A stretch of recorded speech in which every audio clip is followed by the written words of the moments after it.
Hello there, blade lovers. This old sword's back with you again with yet another new knife. And yes, another new TwoSun. Been doing a run of these TwoSun knives lately because there have been a good number of them coming out. And a lot of them in D2.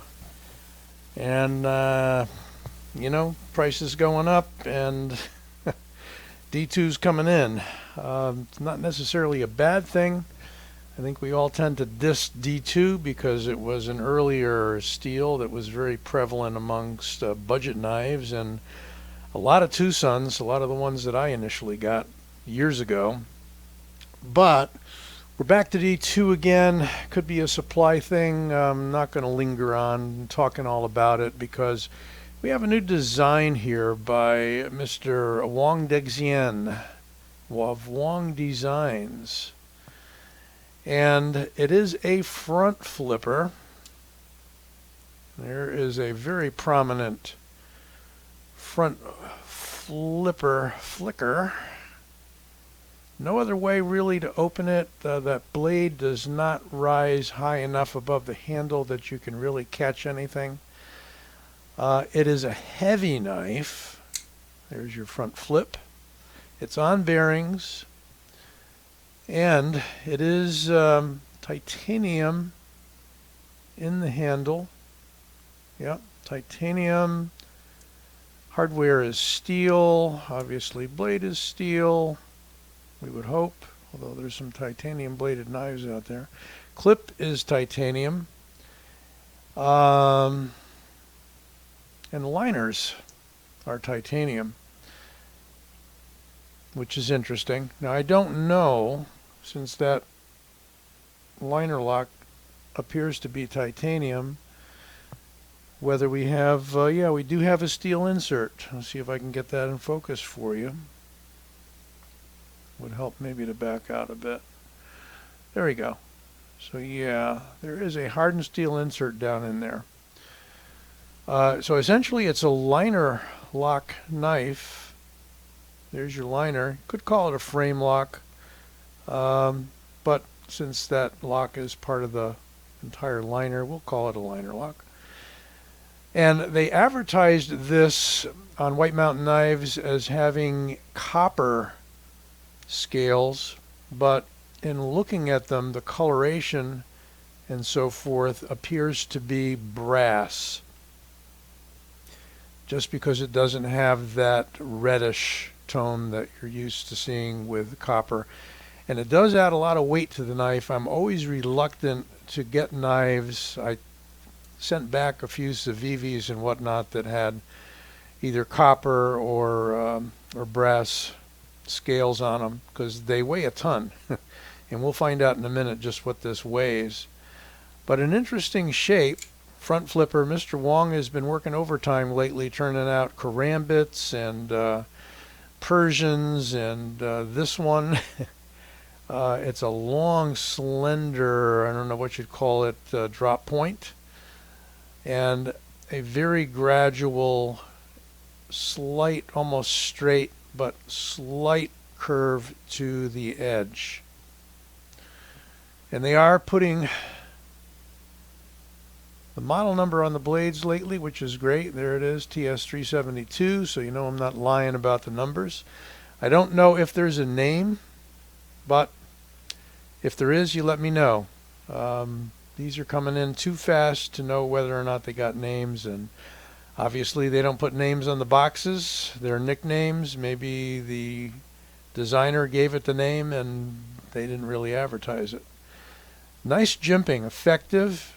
Not slippery, grabs you really good with these little notches here. They're not too deep, but they have sharp shoulders on them and they're grouped pretty closely together. Slight chamfer to the edges so it's not sharp on the spine. And a good sized knife. You can see I got a good inch left over there in the handle. So let's find out just how large or not it is. 8 3/8. Call it like an 8.3 overall, and a blade that is 3 5/8, and an edge that's 3 1/8. So medium large size, we'll call that, at least in my book. 4 inches and over is large. And in inches on the handle, it's going to be thicker because of the scales, 0.64. And measuring the blade stock, it's really a 0.15. And if we go to millimeters, that's probably going to be like a 3.8.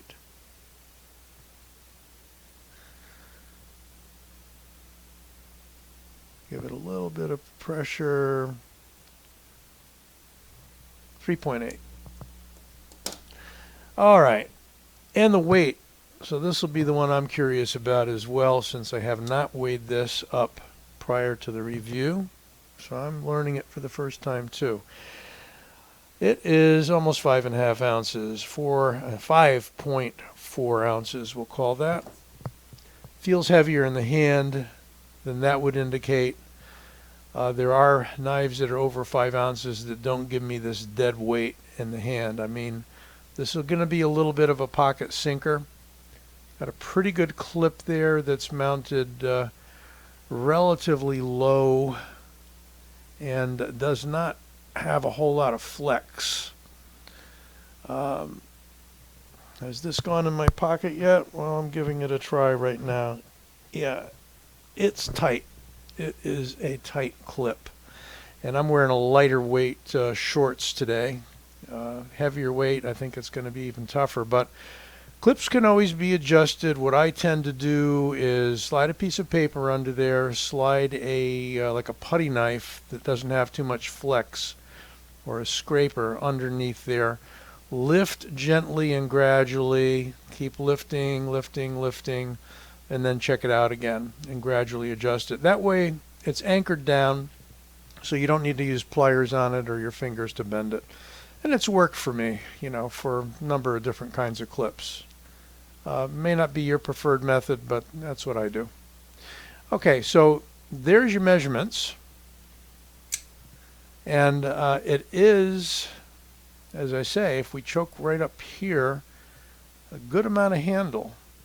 So we can hold it cross palm, saber grip, hammer grip. Easily hold it point down, edge in, point down, edge out. And over in the wings there, you saw a little bit of the TS372 by Tepe that I reviewed recently. And this knife has a hard time not rolling over because of the clip. But there you can see that it's about the same length as the TS372, but certainly nowhere near as tall in the blade or the handle. This is a massive handle on this one. Probably about the same thickness though. Yeah, when it comes right down to it, about the same thickness as the 372. And boy, I got to remember these numbers. If we put it up against some of the regular fare here, if we put it up against the Griptilian, it's going to be a bit longer than the Griptilian. If we put it up against the Rat 1, maybe we'll come out about the same. I don't know. Let's see. Yeah, the Rat 1's just a tiny bit longer. So it's longer than the Griptilian by about the same measure that the Rat 1 is longer than it. I expected it to be heavier, I mean, coming up closer to 6 ounces, but roughly a little under 5.5 ounces isn't universally bad, but it is a slender knife. You know, almost a stiletto looking blade if the top were sharpened. Thick spine, and does taper down to a fine point, but not overly so, as you can see. Good grippiness here. And, it does feel comfortable in the hand, rolls up into the fingers, and that's locked in pretty good. Speaking of lock, it is pretty tight, slightest amount of side-to-side play, but I did play with the pivot a little. It's not the most drop shut thing, but it gives me a little bit of squeak on the open and close. So it could probably benefit from disassembly and little KPL or whatnot on the bearings, clean it up a little bit, and